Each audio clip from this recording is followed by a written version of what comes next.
You wake up in the apocalypse one day and you think to yourself, dang, I got miniguns, auto rifles, a Gatling gun that literally turns enemies to goo, a Tesla rifle that tethers damage to all nearby enemies, but man, do I want to use a bow like a friggin' prehistoric barbarian. You know what sounds great? Low damage, terrible rate of fire, expensive mods, expensive ammo, no mods, 2 types of weapon under the category of bow. Well, technically 3 with the compound bow, but what's that? The fact that you miss 90% of the shots you take outside of VATS. Did I mention that my bare fists deal more damage than a bloodied limb damage crossbow? But we're not here to be a bunch of complainers, are we? Oh no, we're here to embarrass ourselves using this weapon in public every step of the way. Now with that being said and out of the way, every shot I took with the bow was pure pain. I was about the accuracy level of a blind deaf mute with earthquake tier Alzheimer's riding a unicycle, heading 120 miles per hour down the Grand Canyon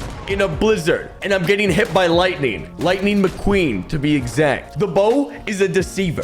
You would hit that one shot and feel on top of the world. The game would actually trick you into thinking that you're onto something, that 15 hours of grinding levels, weapons, and ammo, and the perks that you spent your beautiful levels on was worth your time, only to be immediately betrayed by the one you trusted, the anti-armor bow. More like the anti-accuracy bow. Now, on top of the recurve bow, shooting with the accuracy of a moldy cantaloupe, its rate of fire to damage ratio is slow and weak enough that you could actually fry an egg in between shots, throw the egg at the enemy, and the egg would still deal more damage. Now, my favorite part of the bow is always missing your long-range shots, even though you literally aimed right at them. All right, here's a quick science or math class lesson here. When you shoot an object at a specified speed with a unique amount of drawback force, well, things are supposed to die. Sadly, with the bow, that is not true. In fact, it's the opposite. You might think that the fight here is with the super mutants. No, it's with my depression every time I fire this bow. Now, the crossbow, on the other hand, well, now there's something we're talking about. When I've totally maxed out my bow damage perks, have insanely high crippling and armor-piercing buffs on, I've literally injected Psycho directly into my bloodstream. I deal at least 2% more damage than the recurve, about the equivalent of firing a minigun for about half a second. Now, although, once again, in the time it takes for me to reload the bolt into the crossbow, I've already passed it down on my family tree 4 generations as an heirloom.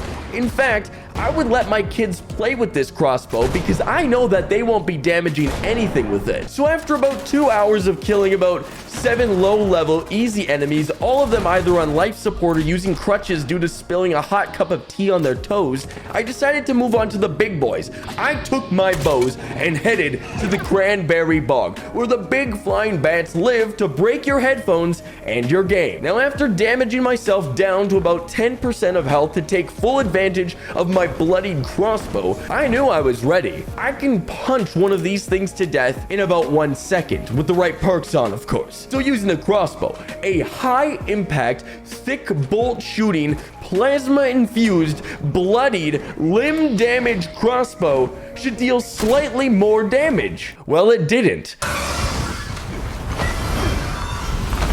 And so now here we stand, asking ourselves why bows are even in this game right now. Why buying the plans to horribly mod these said bows will force us to dip into our mortgage payments. Why legendary bows, probably a 200-pound drawback recurve, are absolute pieces of garbage made specifically for not knowing weaklings who want to look like complete dorks in front of all the other Chad 50 cal using players. Why is this a build that you can waste your perk points on? 12 levels.